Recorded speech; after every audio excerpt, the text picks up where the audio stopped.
Greetings and welcome. Really good to have you all back, and it's a pleasure to have you back watching the Mike from Newlands show and to be back at the Cape Conscious Media Studios. Nice to have Nantel back on the controls and helping out with the production, and lots to talk about this morning. I've got a special guest.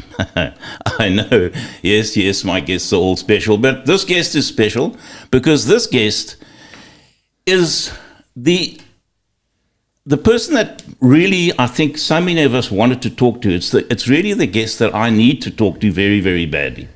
She is the Shadow Minister for the DA, for International Relations and Cooperation.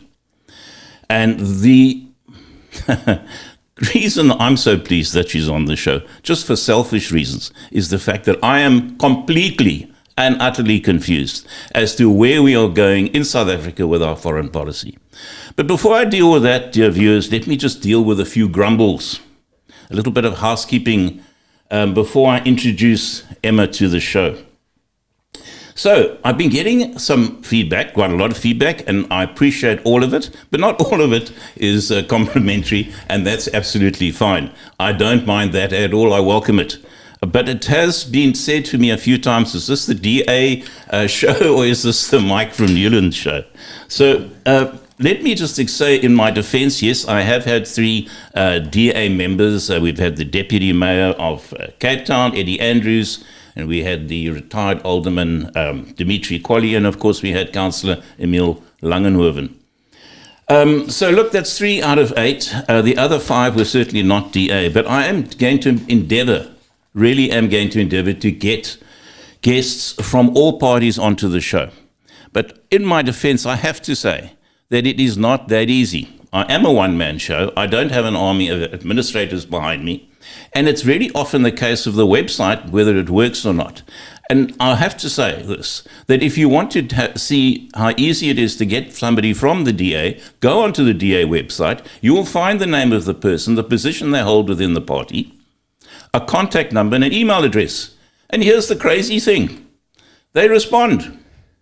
If you go onto the ANC website, which is the worst of them all, you'll be lucky if there's a number, which, by the way, there isn't. And there is no email address.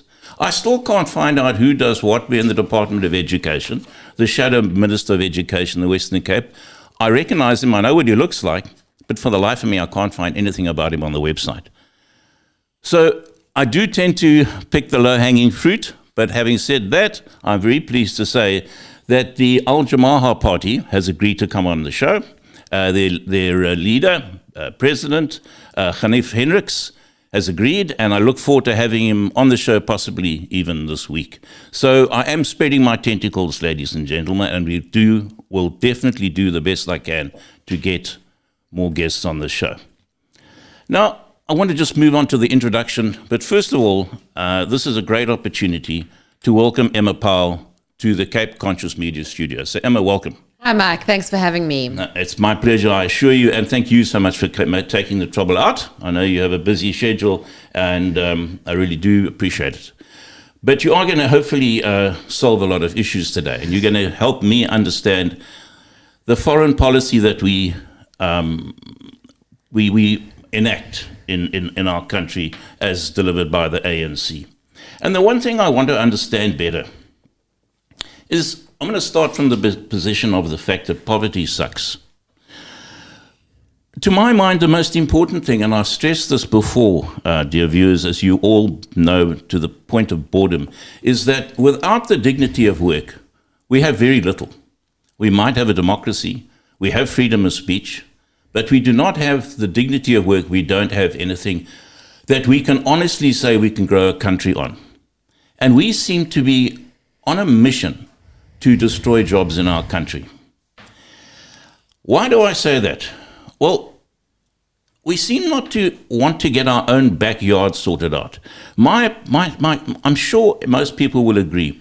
Before you start telling your neighbor how to run his household, you make sure that yours is running in a good order, it's functioning, your family is happy, everybody's fed, and your house is well looked after. Only then you can put your head over the fence and say, hey, listen, how's it going? Can I help? And only then would it be a good time to possibly ask if you can help them sorting out their affairs.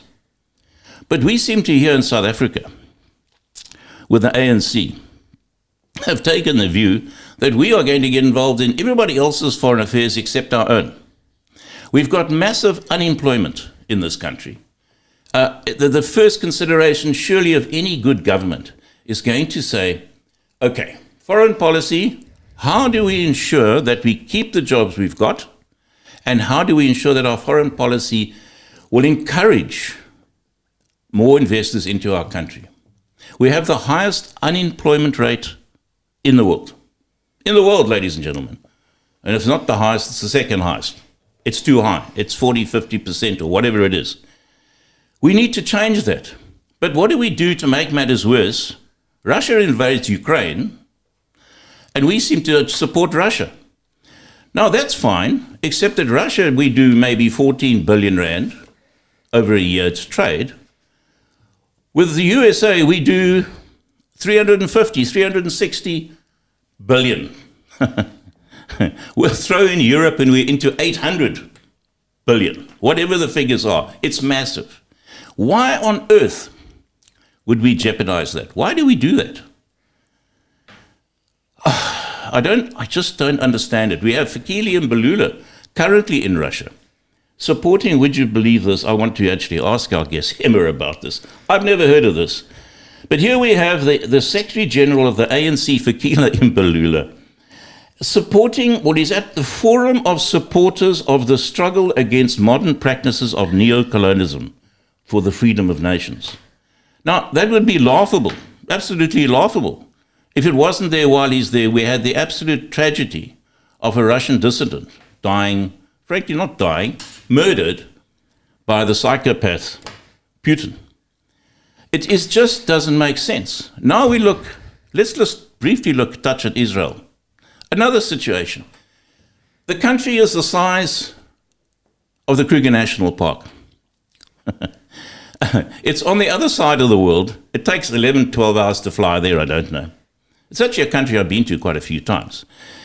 And we immediately get involved in that war. Now, how is that going to assist unemployment in this country? It certainly isn't. We've already got Volkswagen hinting us that they might leave South Africa because our systems are so poor, our harbors don't work, our trains fall off the rails, our administration is collapsing. So why on earth would we pick up the phone and phone Hamas and offer assistance or get involved in any which way at all when we haven't got our own backyard here, right here in South Africa sorted out? How is that putting food on the table of the unemployed? How is it increasing employment? And the scary thing is, Naledi Pandor, our Minister of Foreign Affairs, makes the unbelievable statements like, well, we mustn't worry about losing trade to the West. We'll build up trade through the BRICS companies and everything will be fine. How scary is that? I tell you what, Minister, first of all, get the trade going. I want to see the numbers that are comparable to the numbers that we're doing now. Get that sorted out, then you can come and tell me that we're going to drop the USA and drop Europe. But we certainly are not. What is the point of dropping our hard-won industries that are in this country? Why? And it just, you see where I'm going, dear viewers. We're not doing this right, in my opinion. But let's talk to somebody who does deal in foreign relations on a day-to-day basis, the Shadow Minister, Emma Powell, of International Relations and Cooperation. I feel better now, Emma, by the way. After that rant. After that Get it off rant. your chest, Mark. Thank you very much. So yes, I do feel a lot better. But now I hope you're going to make me feel even a little bit better. Not necessarily by agreeing with me, but maybe just telling me, am I right or am I wrong? Have we lost the plot with our foreign relations in this country? Or am I just not bright enough? Is that possibly the problem? Well, I think you and millions of South Africans who are paying attention are becoming increasingly confused as to the direction in which our current leaders are taking South Africa's foreign policy trajectory. And I think that you're also quite correct in being as concerned as you are, because ultimately, given South Africa's current economic quandary and the economic crisis in which we find ourselves, you would have read 2 weeks ago that the International Monetary Fund once again downgraded our economic outlook to less than 1%. And just to put that into perspective, in order for South Africa to maintain its current levels of income distribution and just to keep the lights on as they are now, at the current levels, we would need around 3%. And then that's, of course, in the context of a revised economic outlook of under 1%, combined with one of the highest unemployment rates in the world, our youth unemployment rate being the highest. 7 out of 10 young people don't have jobs. And so your pragmatic opening remarks, or your pragmatic approach, insofar as South Africa should be doing everything in its power to leverage its economic might and growth potential in order to put food on the tables of ordinary South Africans, I think should be, at this point in time, our primary consideration. And I think that it's in this context that many South Africans are looking at the direction in which our foreign minister and the ANC are taking the direction of our nation, not from just a domestic, but also from a regional and a global perspective. And they're scratching their heads wondering how this serves South Africa's interests. I think, Mike, it's also clear to see that, in the years following the transition and the CODESA negotiations and the promulgation of our first free and fair,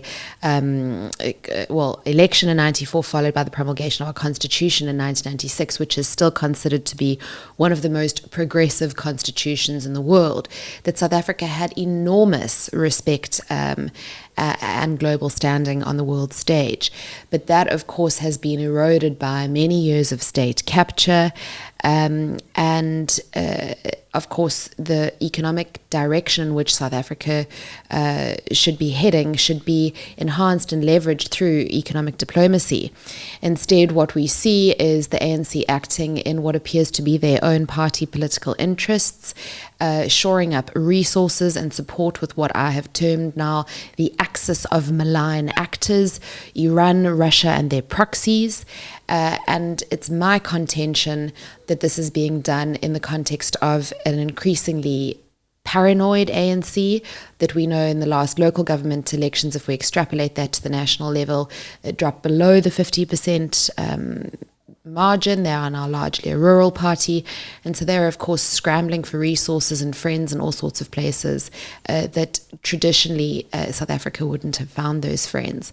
And just to go to your point, it is directly putting the economic standing of our country at risk, and it risks resulting in hundreds of thousands of job losses, and we can get more into the specifics of that around things like AGOA, the Preferential Trade Access Act from America, our trade with the EU, and we can have a broader conversation around that. But just to summarize, I and millions of South Africans currently share your confusion as well as your concerns.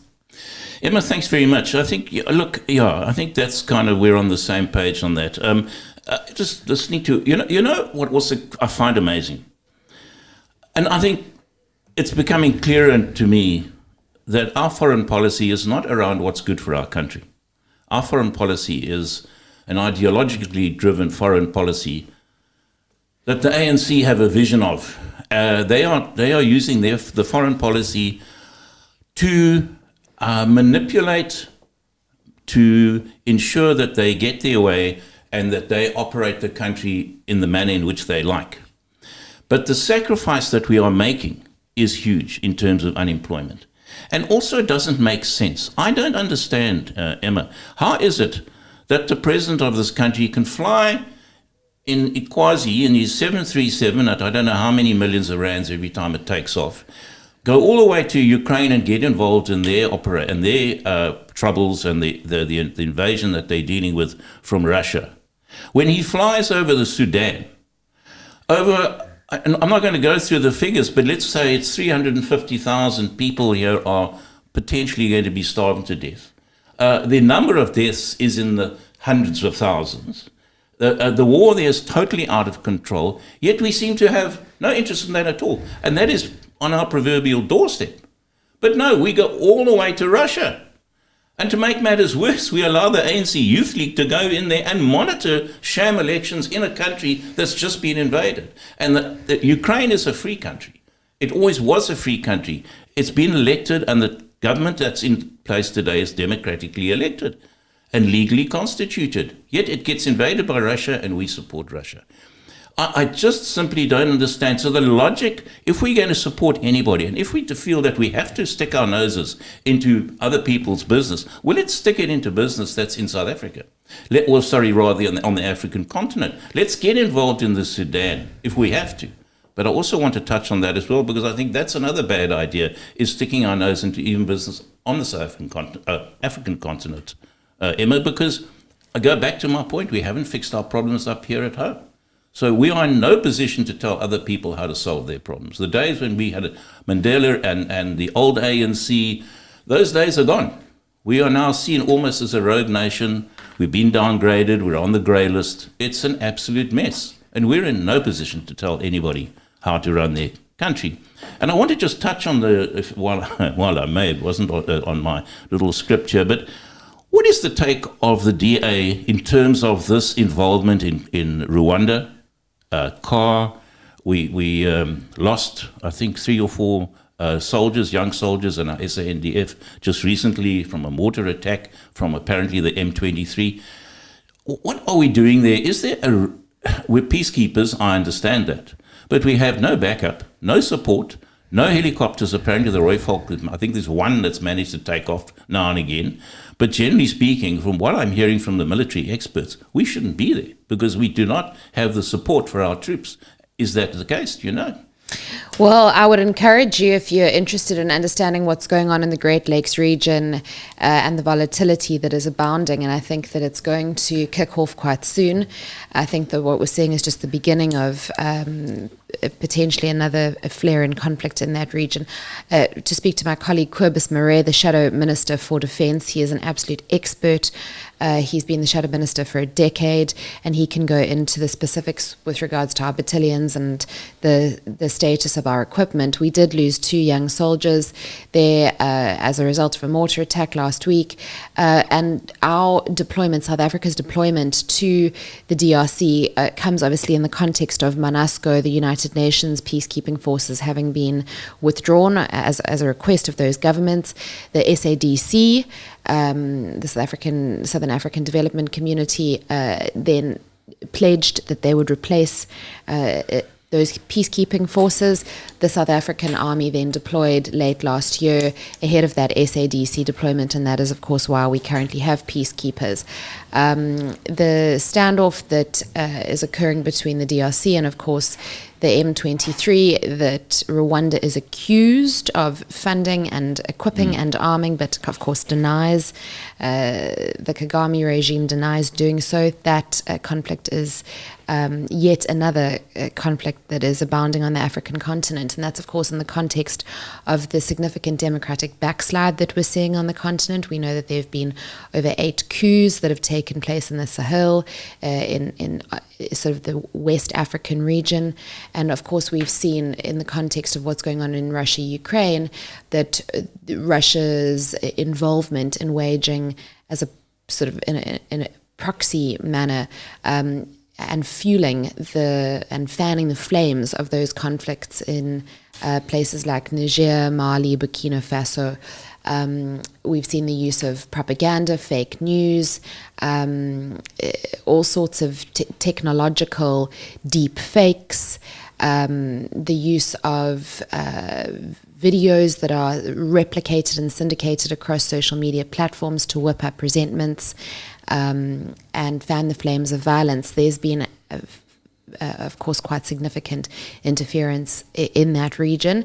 And so given the conflict in the Great Lakes region, it is of increasing concern. And then going to your point on Sudan, You will recall that in the Jacob Zuma administration, that despite the ICC, the International Criminal Court, having issued a warrant for the arrest of al-Bashir, who of course, led the paramilitary troops of the Janjaweed, over which 200,000 civilians lost their lives, that Jacob Zuma and the ANC essentially waved goodbye to Bashir in a helicopter and didn't execute that arrest warrant that they were obliged to under international law. And of course, South Africa has domesticated its own International Criminal Court Implementation Act.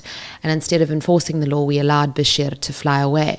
And you'll recall that it was for that reason that when it came to the BRICS summit that took place in August last year, that with the ICC having issued an arrest warrant for Putin over allegations that children had been trafficked from Ukraine into Russia illegally, that it was the Democratic Alliance that of course went to court because we wanted a declaratory order from the court to ensure that the Department of Justice would transmit the warrant of arrest, and that the warrant would be executed should Putin have arrived in South Africa. And it was, of course, the night before judgment was pronounced that the Justice Minister, Ronald Lamola, via officials within the Department of Justice, gave us a green light that arrest warrant had in fact been transmitted. We know that if we hadn't gone to court to enforce that declarator, or to get that declarator, that it's unlikely that would have happened. And then that obviously goes to your question, should we be focusing on domestic issues, and should we be sticking our necks out and trying to mediate conflicts all across the world?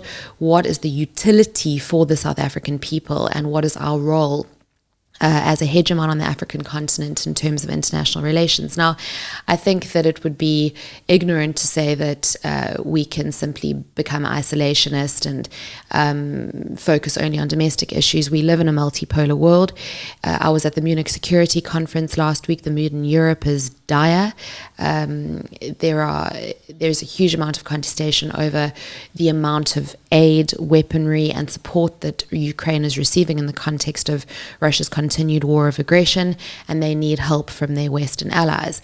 But it's in the context of Russia's illegal invasion of Ukraine. We had the second year anniversary on Saturday of that invasion, and that's of course over and above the illegal invasion of Crimea, and of course what happened in Georgia before that. So that anniversary was 2 years on Saturday. And what are the implications for the type of world that we're wanting to create? So we live in this increasingly fragmented, polarized world where there is now confrontation amongst major powers. And then, of course, how South Africa's relationship with BRICS feeds into that. And are we pursuing our domestic interests, or are we actively and overtly aligning ourselves with this axis of malign actors? And if so, why? So let's just go back to your first point, which was, why is South Africa playing a mediation role in the conflict between Russia and Ukraine, a conflict that ostensibly, outside of the impact on food costs as a result of rising fertilizer costs, and then, of course, energy insecurity, and Europe having to procure gas from alternative sources, and the ripple effect that has on our food and fuel prices on the African continent, is it in South Africa's interest to be playing a mediatory role? Now, my take on this is that it was, you could say, essentially a get out of jail free card for the ANC, because by positioning themselves as mediators to the conflict, the ANC did not have to overtly condemn Russia's illegal invasion of a sovereign state. I was in a meeting of the Portfolio Committee on International Relations with a European delegation last week. And it was just absolutely mind-boggling listening to the ignorance that characterizes both the ANC and the EFF's rhetoric in regards to essentially Russia having been justified in illegally invading Ukraine because of Ukraine's flirtation with NATO.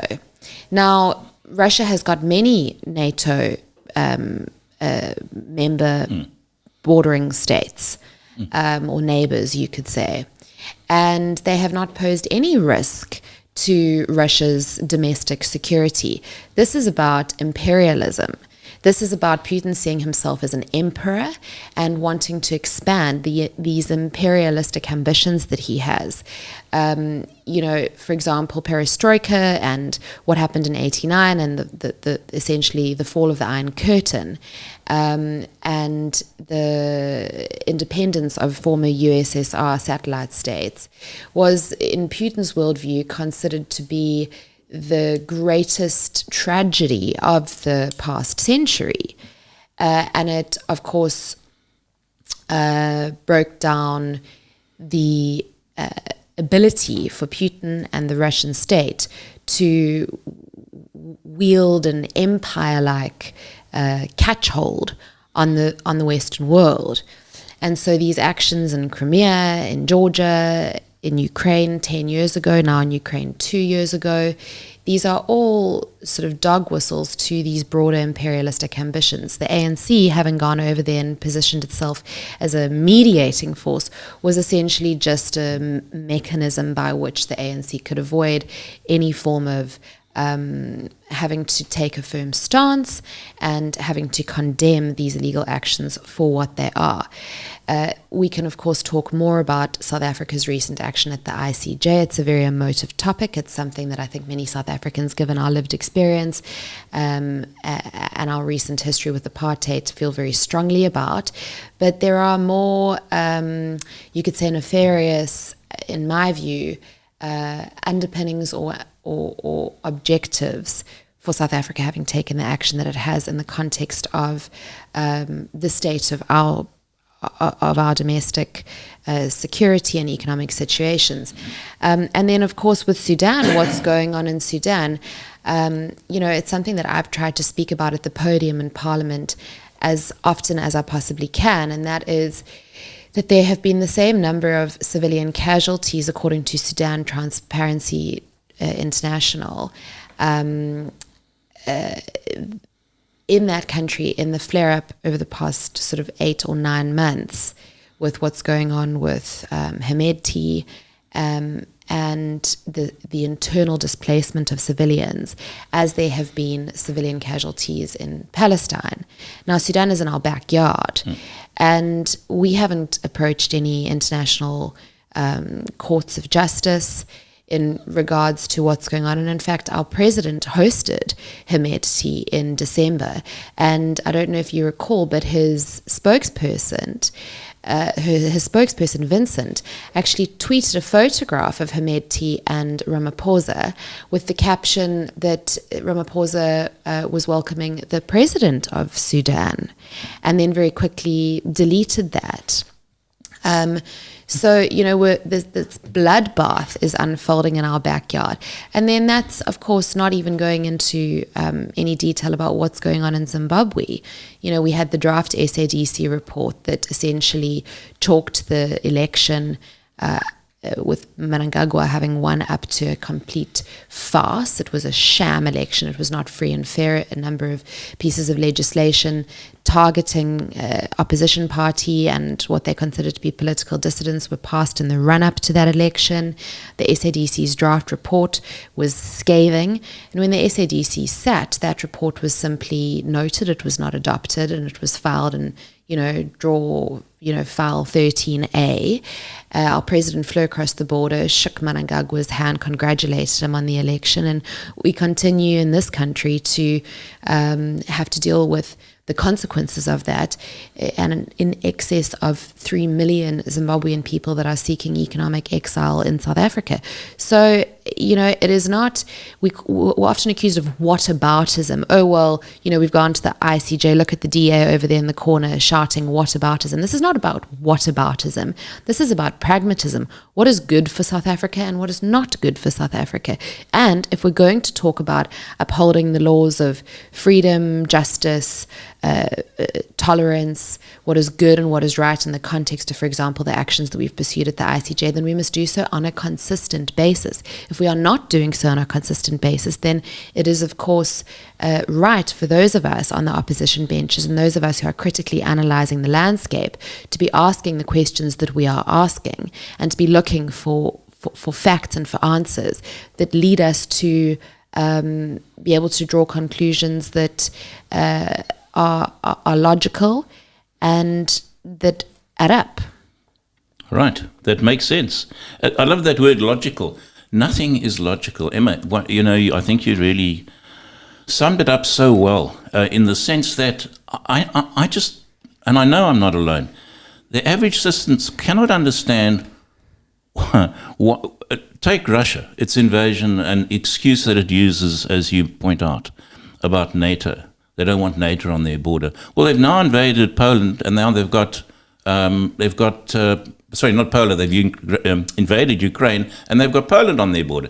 Poland, member of NATO. They've actually forced, I think, is it Denmark or Sweden, to join NATO. So it doesn't make sense. It doesn't make sense for us to ignore the Sudan. How is it so many people can die and we don't seem to give a damn? But the moment Israel was attacked by Hamas, this country rose up. Well, certainly not this country, but the ANC rose up. We are spending millions fighting this court case. Why us? I don't understand why us. We have bigger problems. Just a simple statistic, and the president should have this on his wall above his desk. If you are black in South Africa between the ages of 18 and 26 and you do not have a job now, you're very likely never to have a job. Now, none of this makes any sense towards us as a country gaining the confidence that we need to keep the investors in the country that we have, like Volkswagen, Mercedes-Benz, and all these other great names. We're not going to attract any more. I remember Peugeot and Citroën looked at coming here.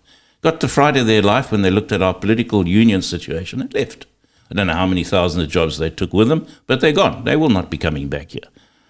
So I hear exactly what you're saying, but now where do we go?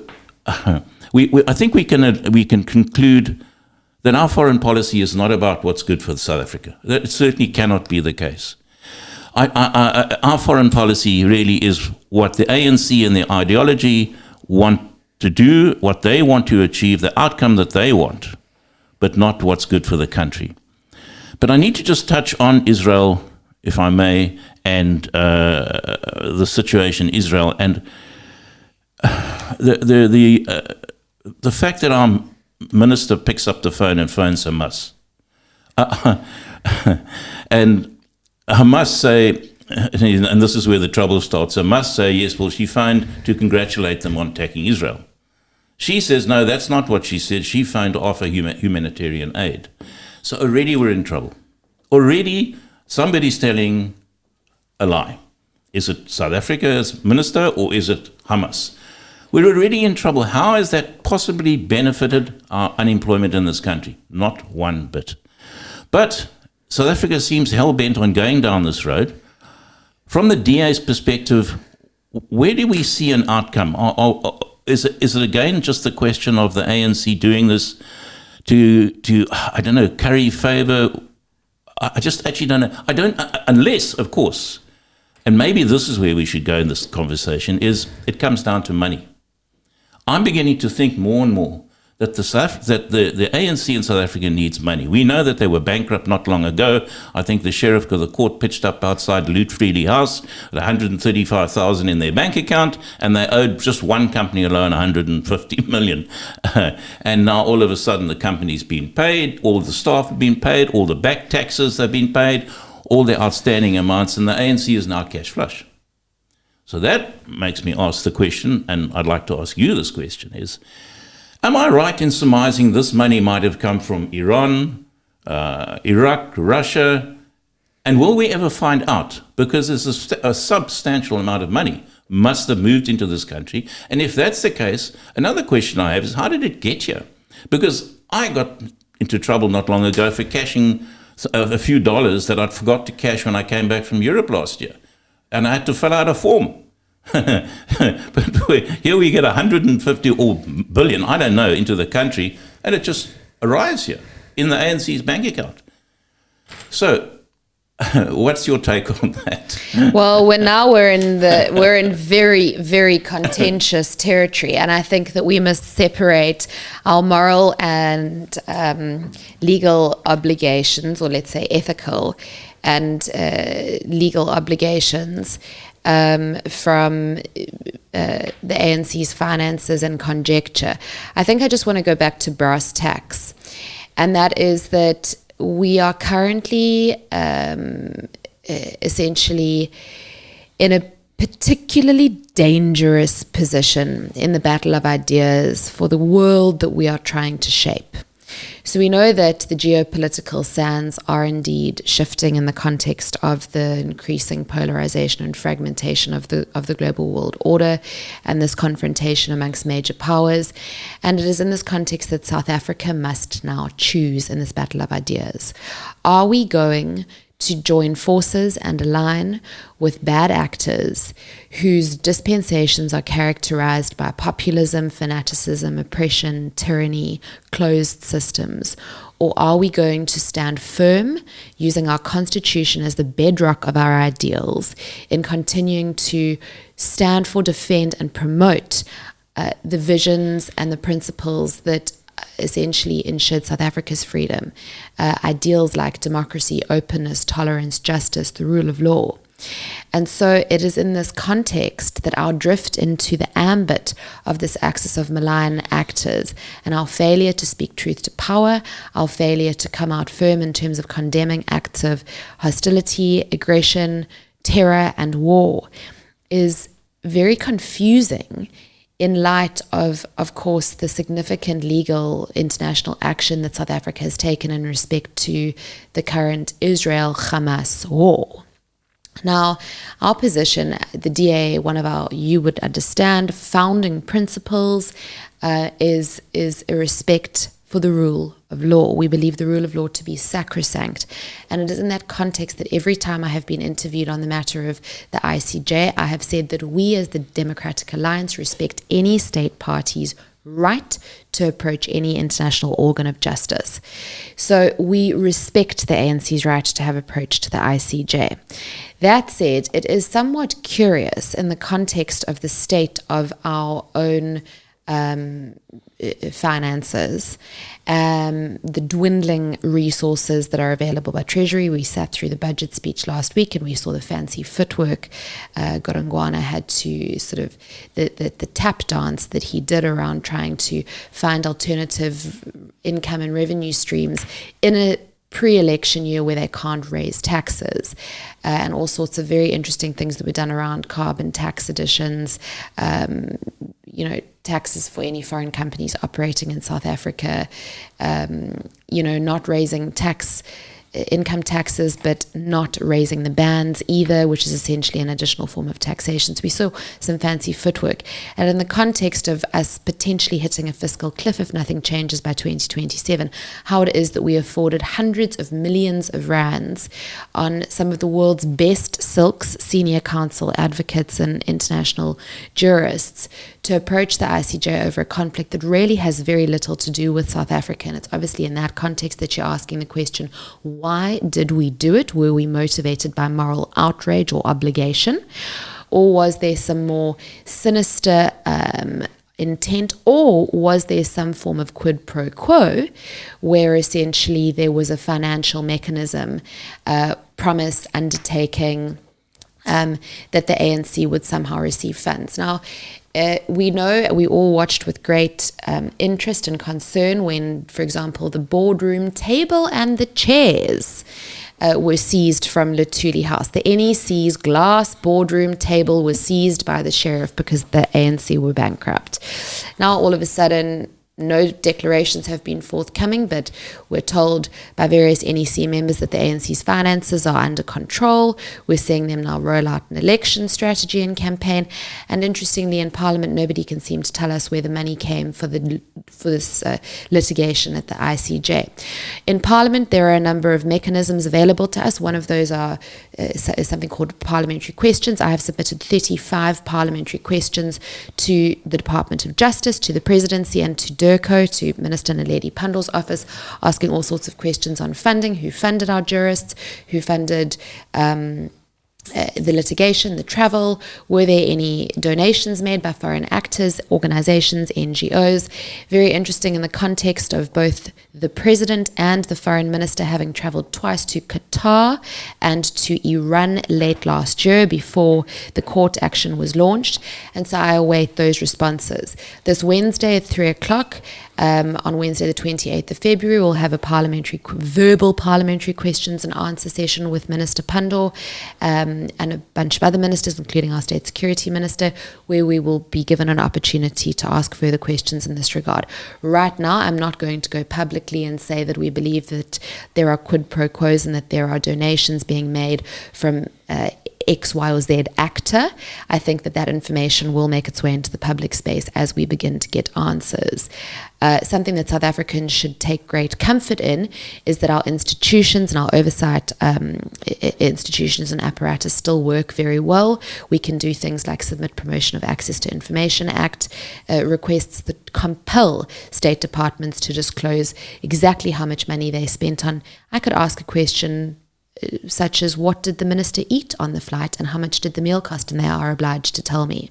And our courts have consistently upheld our requests. So we are currently going down that rabbit hole, and it's going to be very interesting to see what we find out. Our position on the war between Israel and Hamas is that we, like much of the Western world, consider Hamas to be a terrorist organization. We, of course, condemn the brutal, atrocious attack on Israeli territory on the 7th of October that has, of course, resulted in hellfire being unleashed in Gaza. We condemn the killing or the injury or the collective punishment or any suggestion that there may be collective punishment of any innocent civilian. The people of Gaza have not had an opportunity to democratically elect leaders since 2007. Hamas are not a bona fide democratically elected government. We condemned very publicly Pandor's phone call to the leader of Hamas.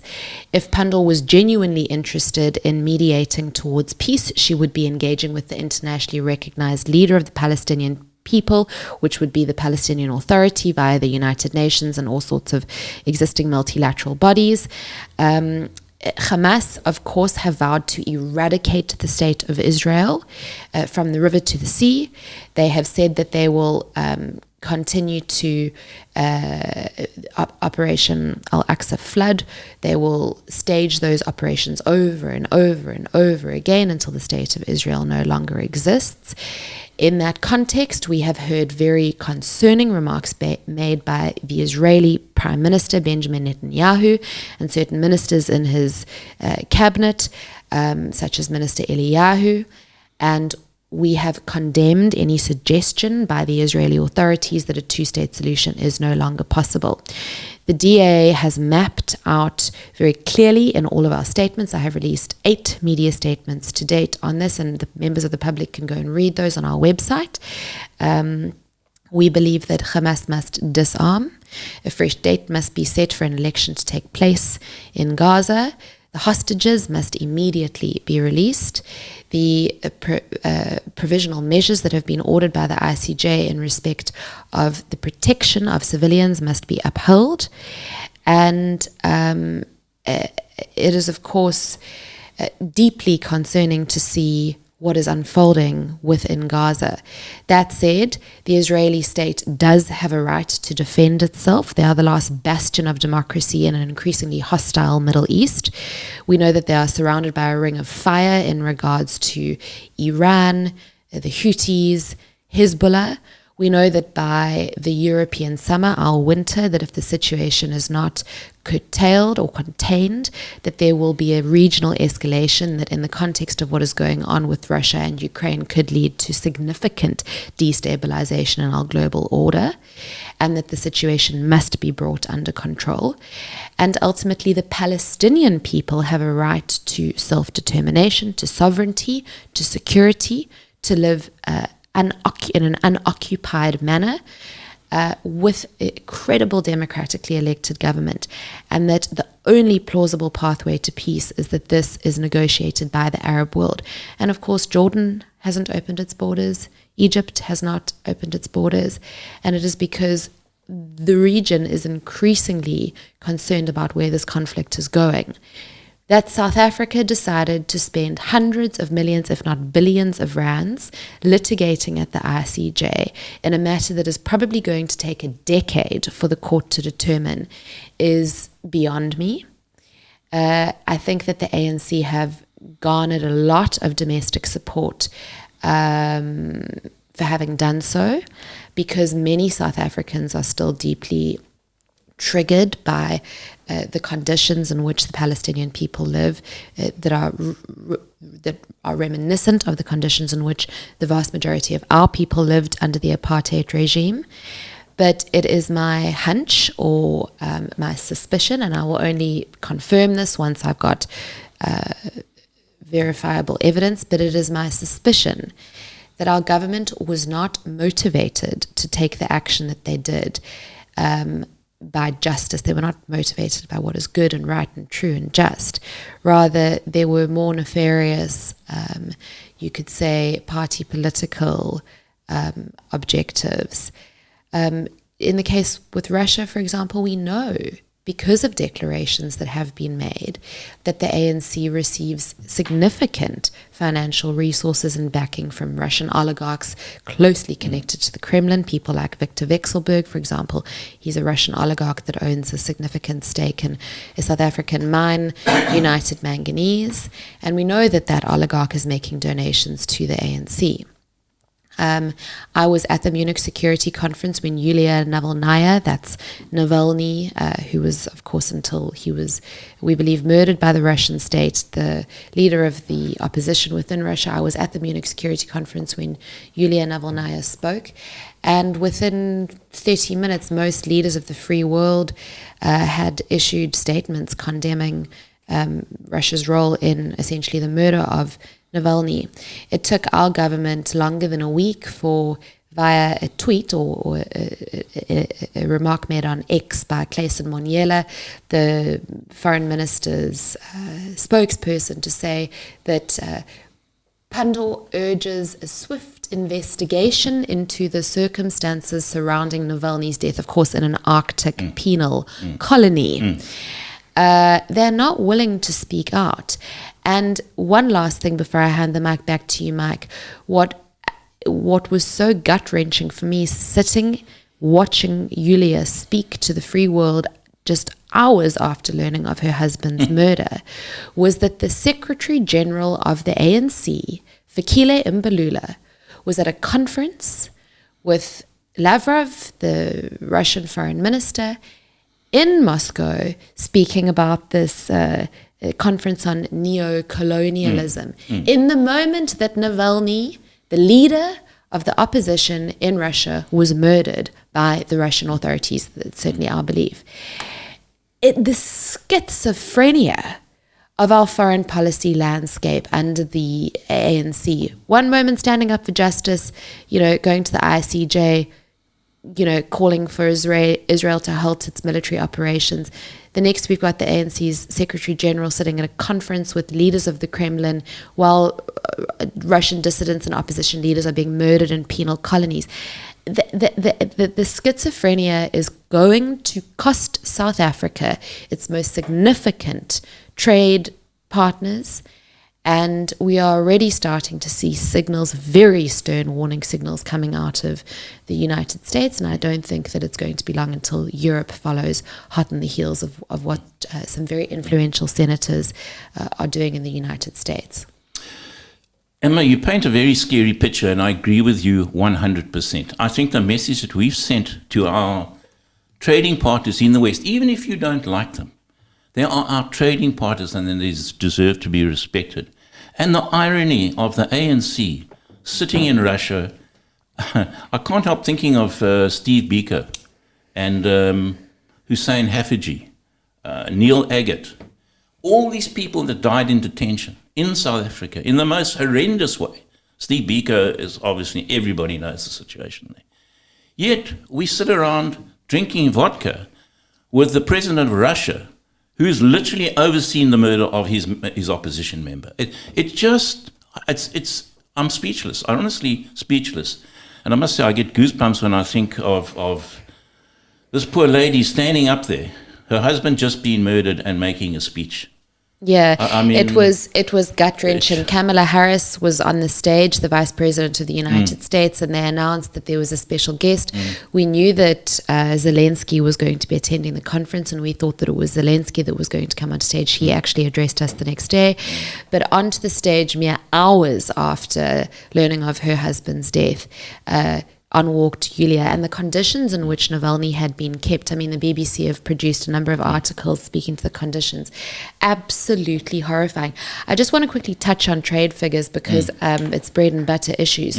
So from a trade perspective, South Africa does 0.3% of its trade with Russia, less than 1% of its trade with Russia.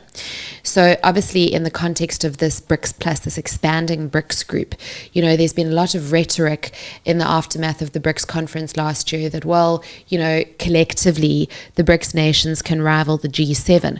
Well, let's put that into perspective. There is no single trade agreement amongst BRICS member states. So there is no beneficial value-added trade opportunities that come that arise from our involvement within BRICS. Conversely, we know, for example, that the narrative is that the BRICS will challenge the hegemony or the global predominance of the Bretton Woods institutions like the IMF and the World Bank.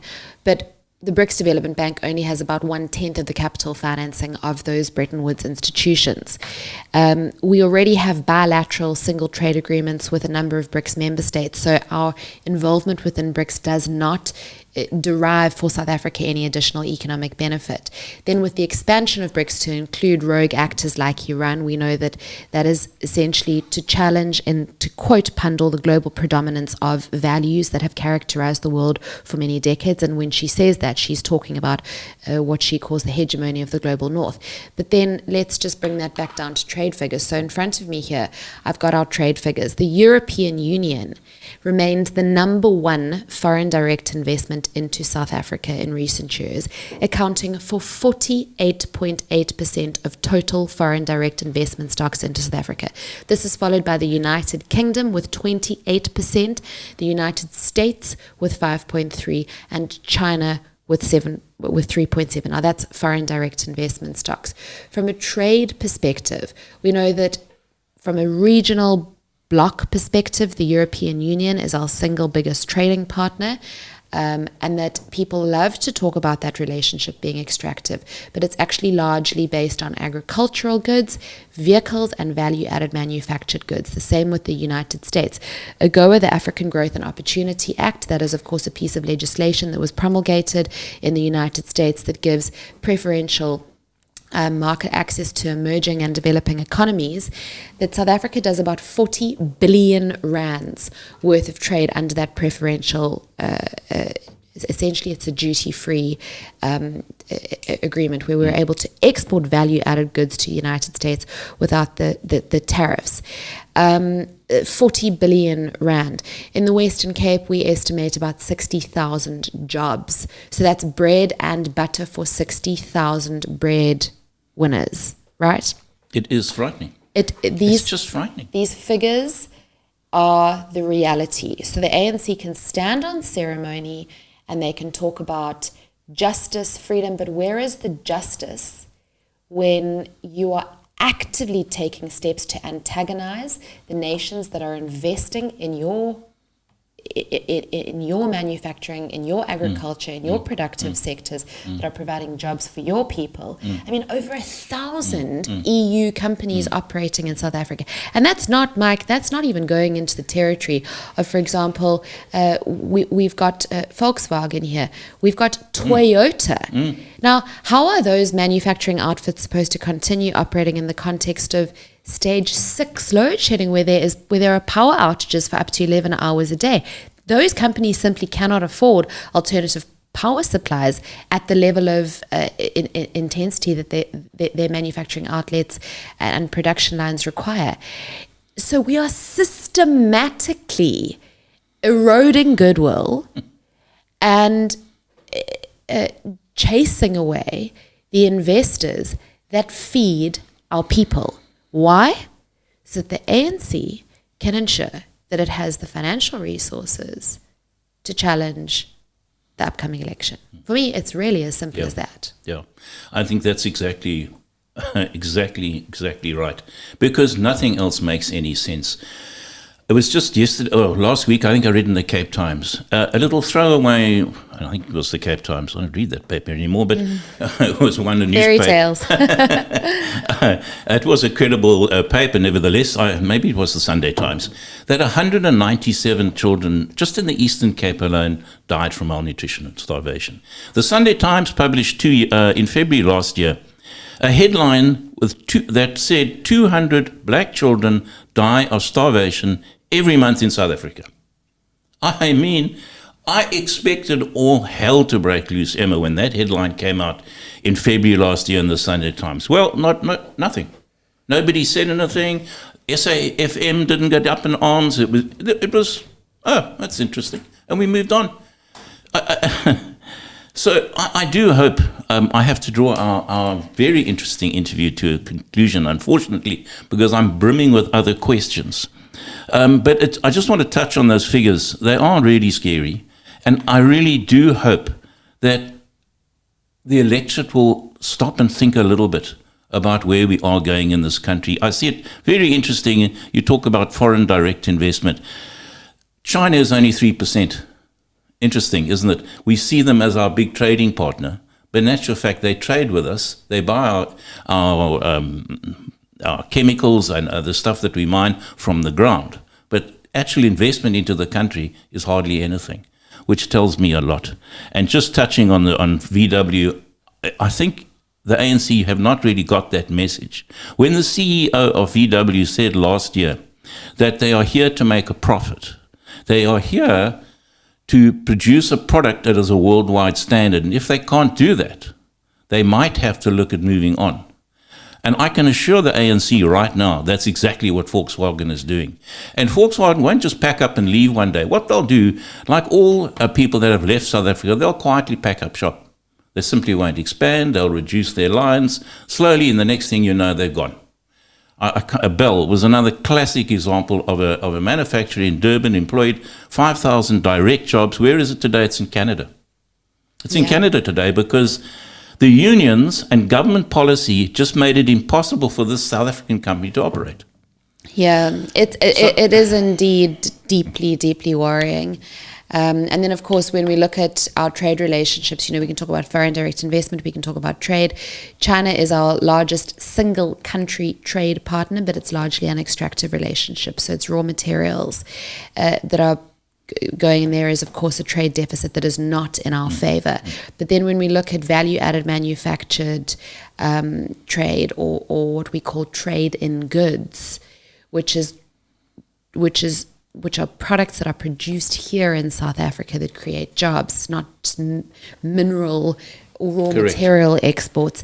The EU and these Western markets are our biggest trade partners. So these are the nations that we should be shoring up support with. And it's not to say that we need to buckle and bend to the whims or the dictates. We are not. We are a free, independent nation state that must act in our own domestic interests, and we absolutely should not be dictated to by any foreign power, but we need to act, as you say, primarily in our own best domestic interests. Number one. And number two, we should be using our constitution as the bedrock of our foreign policy positions, because without it, we risk actively working towards the creation of a world in which the principles of freedom, tolerance, justice, the rule of law, what is good and what is right, the freedoms that our people fought for, sacrificing those at the altar of political expedience. Indeed. Emma, I have to thank you very, very much. I really do have to close the interview. I know that you've got a busy schedule ahead of you. So I wanted to take this opportunity to thank you very much for coming on the show. I'm actually hoping that we might get you back. I haven't even got halfway through my list. But I do believe, and I do hope, viewers, that you have got now at least a better understanding or maybe food for thought as to why we are in the mess that we're in. And it really is time now. We have an election just around the corner for all of us as South Africans, no matter which party you support, is to think about employment. It is got to be the most important issue on anybody's list of benefits that you will get from voting for a particular party. So you now know where the DA stands on it. I'm hoping to have other political parties into the studio, and we will hear their take on where we're going as a country.